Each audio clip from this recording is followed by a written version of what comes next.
130 സങ്കീർത്തനം 3-4 വാക്യങ്ങൾ. യഹോവയെ നീ അകൃത്യങ്ങളെ ഓർമ്മ വച്ചാൽ കർത്താവേ ആർ നിലനിൽക്കും? എങ്കിലും നിന്നെ ഭയപ്പെടുവാൻ തക്കവണ്ണം നിന്റെ പക്കൽ വിമോചനം ഉണ്ട്. പ്രാർത്ഥനയും യാചനയും കേൾക്കണമേ എന്ന് ദൈവത്തോട് പ്രാർത്ഥിക്കുമ്പോൾ അതിന് തടസ്സമായി നിൽക്കുന്ന വിഷയത്തെക്കുറിച്ച് ഓർമ്മിച്ച് പാടുന്ന വരികളാണിവ. ദൈവത്തെയും മനുഷ്യനെയും തമ്മിൽ അകറ്റിയത് മനുഷ്യൻ്റെ പാപമാണ്. നീതിമാനും പരിശുദ്ധനുമായ ദൈവത്തിന് പാപിയായ മനുഷ്യനിൽ പ്രസാദിക്കാൻ കഴിയില്ല. ആകയാൽ പ്രാർത്ഥന കേൾക്കണമെങ്കിൽ പാപത്തിന് പരിഹാരമുണ്ടാകണം. പാപം ചെറുതായാലും വലുതായാലും ഏറ്റവും കുറഞ്ഞ ശിക്ഷ ദൈവസന്നിധിയിൽ നിന്ന് പുറത്താക്കപ്പെടുന്നതാണ്. ദൈവവുമായുള്ള ബന്ധം നഷ്ടപ്പെടുന്നതാണ് ഗൗരവതരമായ മരണം. കാരണം അത് മനുഷ്യനെ ഒരിക്കലും പുറത്തു വരാൻ കഴിയാത്ത ഗന്ധക തീപ്പൊയ്കയായ നരകത്തിലെത്തിക്കുന്നു. ദൈവം അകൃത്യങ്ങളെ കണക്കിടാൻ തുടങ്ങിയാൽ ഒരു മനുഷ്യനും ദൈവം മുമ്പാകെ നിൽക്കാനോ പ്രാർത്ഥിക്കാനോ കഴിയില്ല. അങ്ങനെ വന്നാൽ ലോകത്തിൽ ആരെല്ലാം സഹായത്തിനെത്തിയാലും പ്രയോജനമുണ്ടാവുകയില്ല.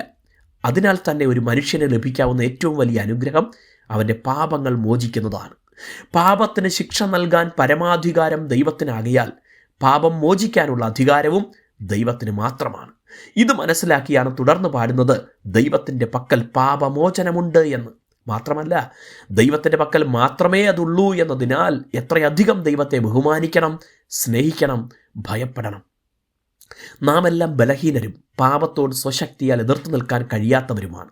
എന്നാൽ നമുക്കായി ലോകത്തിൽ വന്ന ദൈവപുത്രനായ യേശുക്രിസ്തു നമുക്ക് പകരം പാപത്തിൻ്റെ ശിക്ഷ വഹിച്ചതിനാൽ ആ യേശുവിങ്കലെ വിശ്വാസത്താൽ നമുക്ക് പാപമോചനവും പ്രാപിക്കാൻ കഴിയും. ആകയാൽ യേശു പഠിപ്പിച്ചു, യേശുവിൻ്റെ നാമത്തിൽ പ്രാർത്ഥിക്കുക.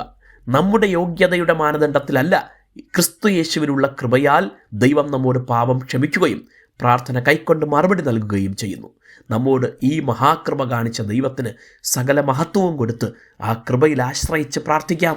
ദൈവം നിങ്ങളെ ധാരാളം അനുഗ്രഹിക്കട്ടെ.